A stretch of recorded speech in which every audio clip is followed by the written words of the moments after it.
Greetings, I'm Steve Kelly. Welcome back to the final series, Framework Change.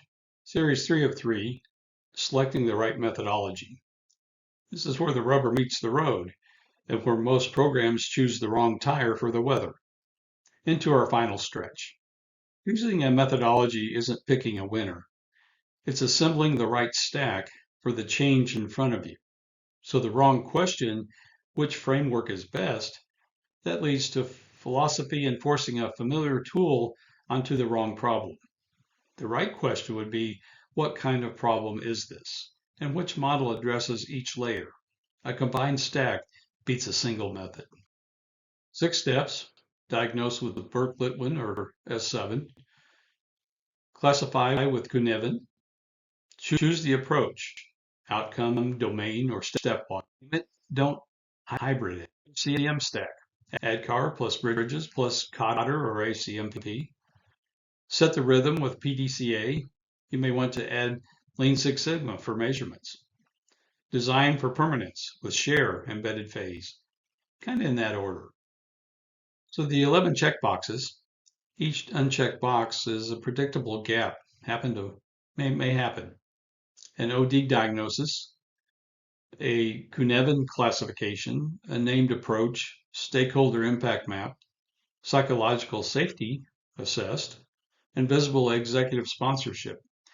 ADCAR at the individual layer, Cotter or ACMP at the program layer, SCARF informing the communications, PDCA scheduled with real matrix, and structural reinforcement, just not communications.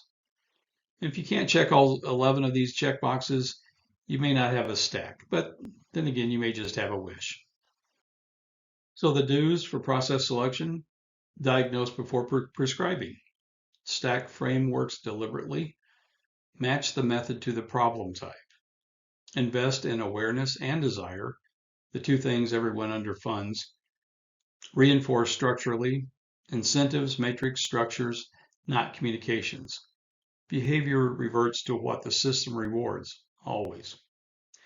And build the learning loop with PDCA. Change without measurement is the part of the play where everyone forgets their lines.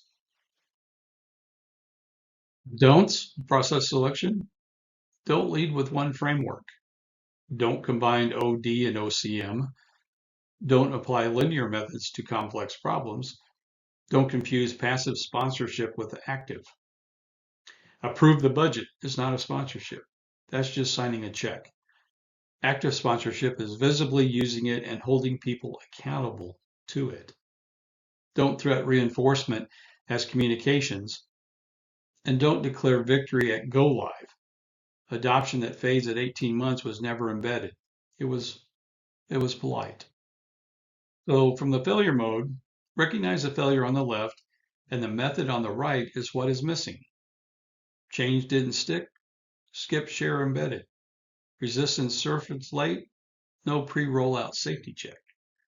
Communications excellent, behavior unchanged, reinforcement is a systems problem.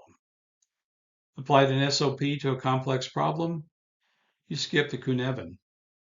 Stated change that isn't real change, you skipped OD. ADCAR is perfect on paper, change still failed. Awareness and desire probably is underinvested. And CQ would have shown you the leader gap. For the final thought, frameworks defined, execution platforms are implemented, and practitioners converge. Your job is just not picking a winning model. It's about assembling a deliberate stack. Systems, people, leader, rhythm, and keeping it honest with the structural reinforcement. Go implement meaningful stack changes that drive transformation and create lasting success beyond the presentation. Frameworks for Change. Thanks for joining this 3-part series. If you'd like a partner for driving your change projects, that's what Theris does. Architects and people, user adoption, team guidance.